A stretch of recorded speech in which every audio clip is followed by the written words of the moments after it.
Hey guys, can the oldest and the largest clock also be the most accurate clock? How accurate can a sun clock be? This sundial can tell time accurate to 2 seconds. Yes, 2 seconds. And it's not new. It was built about 300 years ago. And this is also one of the most photographed monuments of India. We all think we switched to modern watches because they're more accurate. And you probably guessed the sundials showed time accurately to the hour or maybe 10 minutes. But this one is shockingly accurate to 2 seconds. How was it built? What kind of technology was used to create this instrument? It was created by building a ramp that goes in the middle and a dial that goes across. With this simple setup, they could create a very accurate clock called the Samrat Yantra. Samrat or Samrat means emperor or a great king, and Yantra means a device. So this is the king of all devices. Now let's walk into the sundial and take a quick look at its working. Yes, this sundial is so large, we can walk inside it. When the sun rises in the east, the ramp in the middle will cast a shadow on the opposite side, and the shadow will fall on this dial. And when the sun moves to the west after noon, the shadow will fall on the east side dial. And as the sun moves in the sky, the shadow will also move along the dial. And if you look at this curve here, you can see how there are big markings.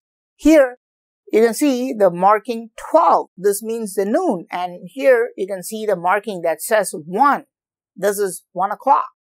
So, 4 marble slabs make up an hour, meaning each slab marks 15 minutes.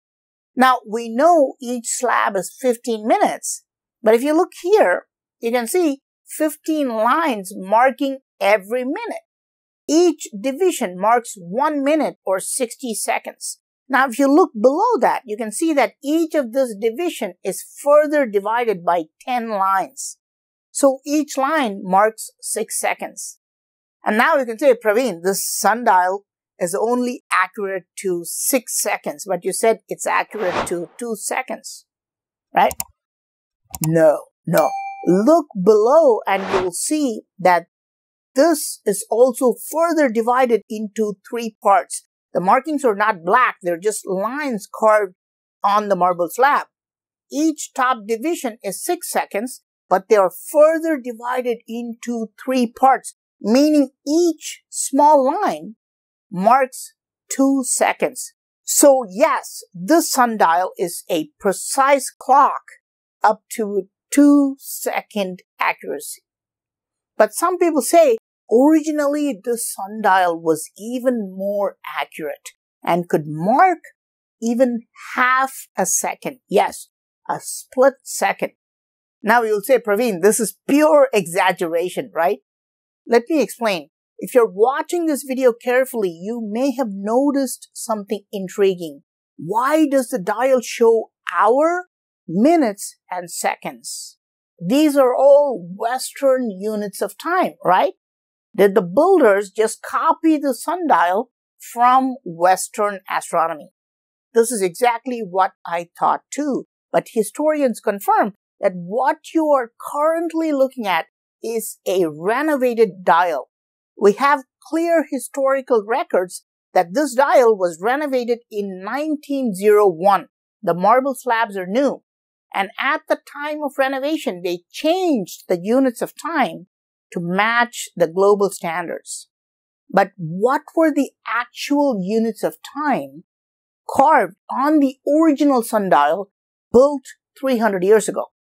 Historians say the original units were based on the Indian system. It had the units of Gatika, Pala, and Vipala. But here's where this gets really interesting. On Wikipedia, see this. 1 Vipala is equal to 0.3888 seconds. It's less than a second. It's even less than half a second. This raises the question, if this device was originally even more accurate, did it tell time to less than 1 second accuracy? Even today, just by using thinner lines and by using a magnifying glass and a needle, we can increase the accuracy of the sundial up to 1 second. I'm sure in the next 10 years, someone will use this as a model and build a sundial twice as large, which can easily tell time to a split-second accuracy. But how did ancient builders come up with such an advanced, accurate clock, right? I'm trying to show this ancient technology step by step to you. You can see in my first video of Jantar Mantar, I showed you how ancient builders built a very crude device. It's just a ramp that points to the North Star. With this device, they simply determined the 4 directions, that's all. The second video also showed another primitive device. Ancient builders just made a wall along the north-south axis and were simply tracking the sun's movement every day with a rope and created a semicircle. If you watched these 2 previous videos, you were probably thinking, this is primitive science. Today we're talking in minutes, and the ancient people were just using basic technology. But just by combining these 2 primitive instruments, the ramp and the semicircle, we have suddenly arrived at a very advanced clock, precise to 2-second accuracy. This ramp in the middle is the same ramp pointing to the North Star.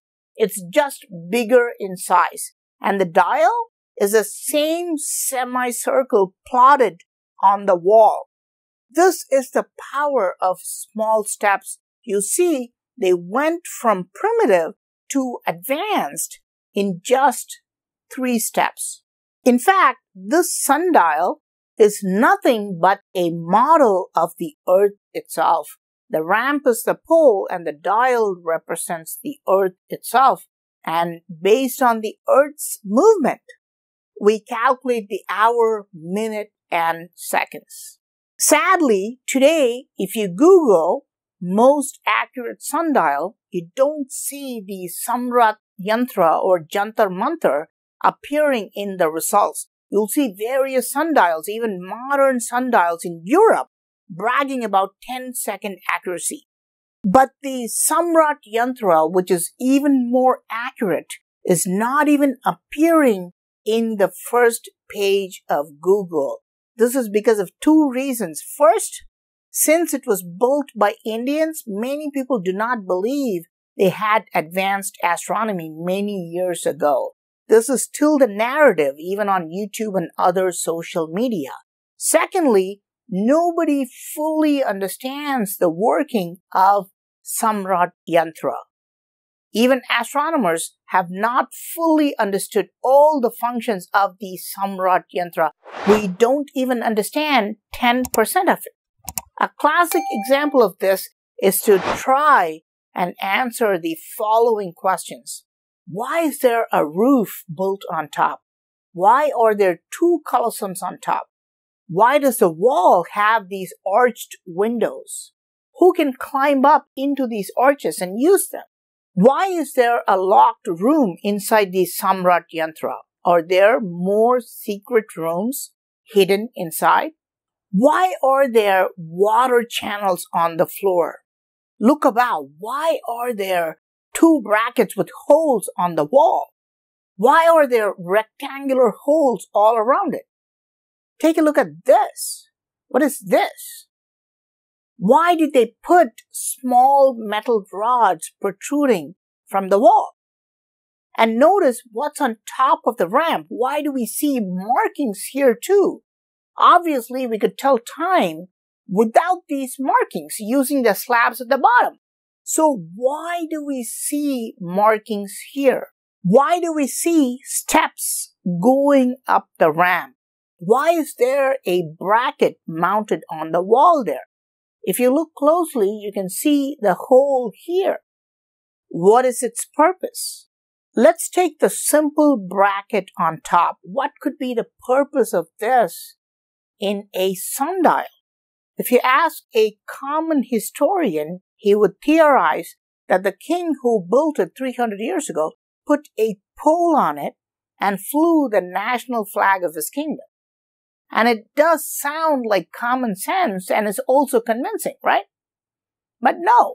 What does flying a country's flag have to do with astronomy?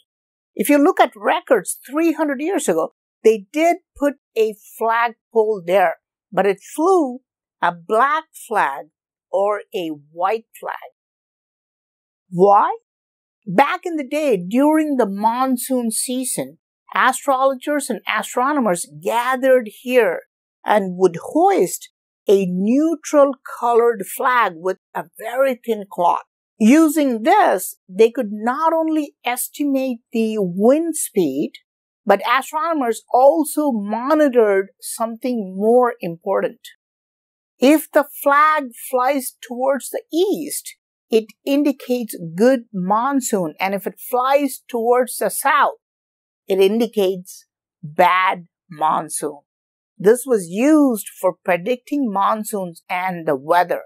If the weather was predicted to be good, a white flag would be raised, and if they forecasted that the weather would be bad and expected heavy rains or floods, a black flag would be hoisted. Why? Because the height of this gnomon wall is already 89 feet tall, and by inserting a flagpole that is 11 feet tall here, you can have a black or white flag flying at a 100 feet height.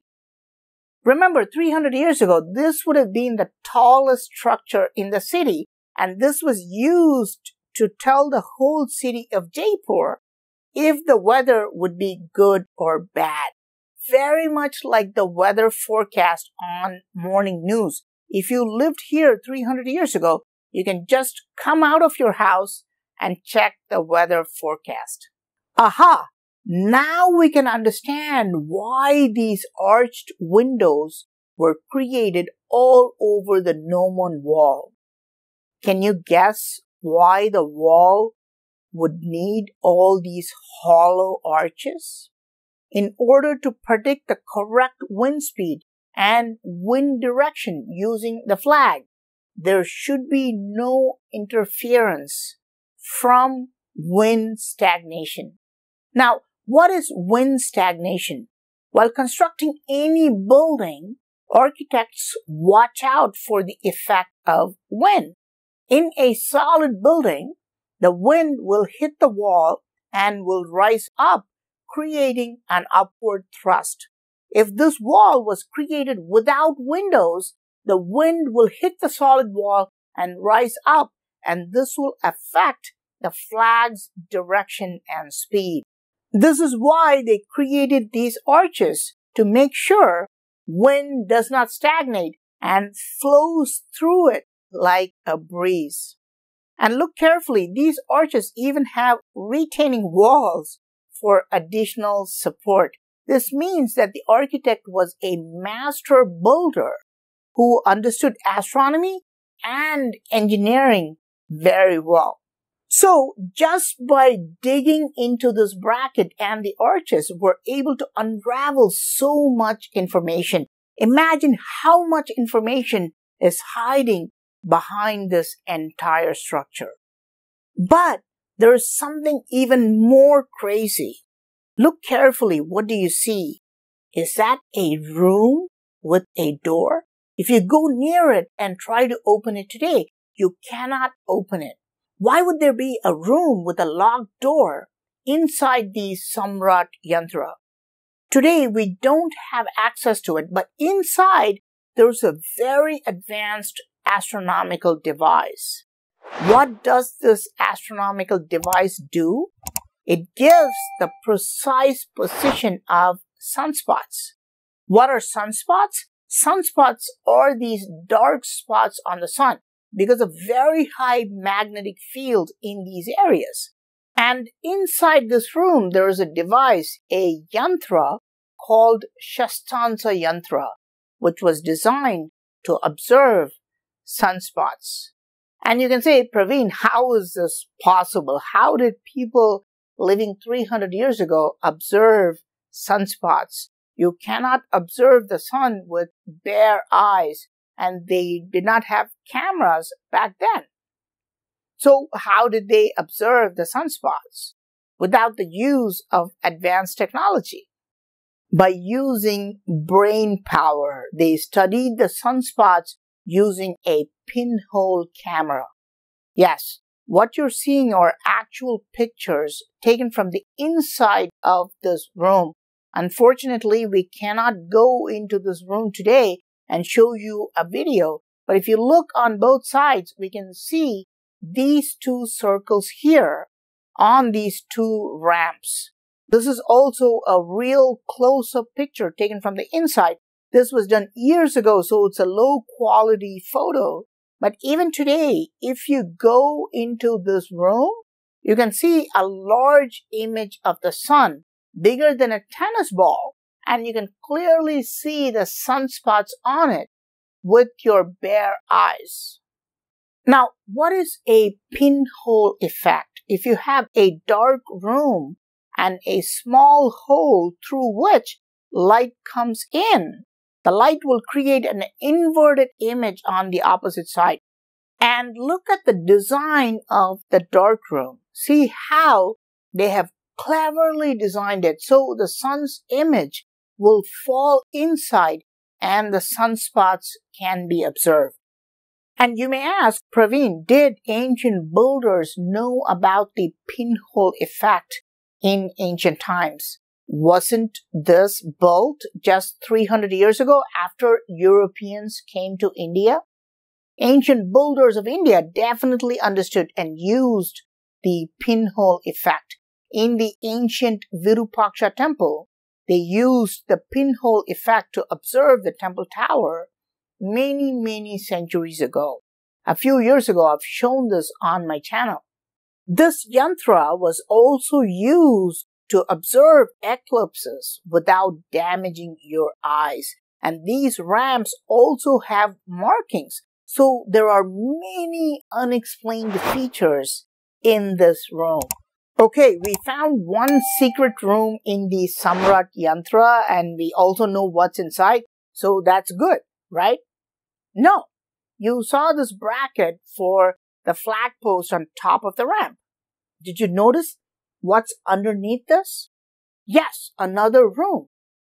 You can clearly see that it's a large room and once upon a time, it had doors on it. What's inside this? Look here, we're not even allowed to climb this ramp. Access to this ramp is prohibited. Why do we need a room on top of this ramp? What kind of advanced devices are hiding in that room? This is just one example of how complicated and intricate this structure is. This is why I say even astronomers understand only 10% of the Samrat Yantra. But you may say, Praveen, what if these steps were created just for maintenance so people can go up and clean the top? Not everything has to be about science, right? Wrong. Look here. What do you see here? The entire ramp has markings, very accurate, minute markings on both sides. The markings go all the way up. So these steps were definitely used for scientific experiments. But what were they doing? To understand this, I've built a small-scale 3D model of the Samrat Yantra. 300 years ago, there was a small team of 6 astronomers. One person would climb the ramp using these steps, and he will hold a strange object in his hands. The object will look like this. It was a long stick with 2 ropes on each end. I've just used threads here because this is a small scale model. And the person will take the stick and keep walking up. Now, there will be 2 astronomers standing to the right of the wall, one on this side and one on the other side of the dial, holding the ropes like this. On the other side too, there will be 2 more astronomers holding the ropes like this. Now, this is the artificial sun machine I have created. It will move like the sun. Let's say the sun is moving from east to west and it is around midday. This person standing here will try to align the rope with the sun. And to align it properly, he will shout at this person on the top to move up or down until the rope is perfectly aligned to the sun. So this is similar to what we saw in the previous devices. And as the sun moves, all these 4 people will do this to get accurate readings from the dial. And notice these smaller steps. The big steps are for the person to climb, but what is the purpose of these small steps? The person holding the stick can easily make errors. He can hold the stick slantingly and cause human errors. So these smaller steps were built to keep the stick straight.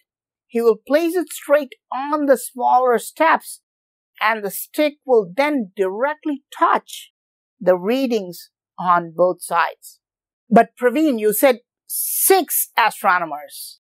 There are only 5 people here, so where is the 6th guy? The 6th guy has to stand here and make a note of all the readings shouted from these guys. The hands of all these guys will be full. They cannot note down the readings while holding ropes and the stick. So this guy will stand here and this guy will shout the readings from the ramp. And from this side and this side, these guys will all shout the readings on the dial.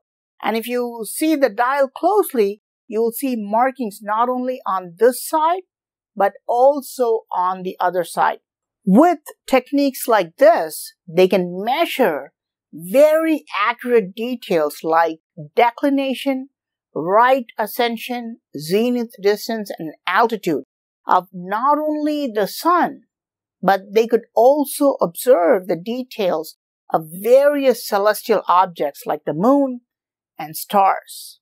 Okay, so you may think I've shown you the Samrat Yantra in a detailed fashion, but this is not even 1% of the functions of this device. And again, today's experts don't even know 10% of Samrat Yantra's functioning.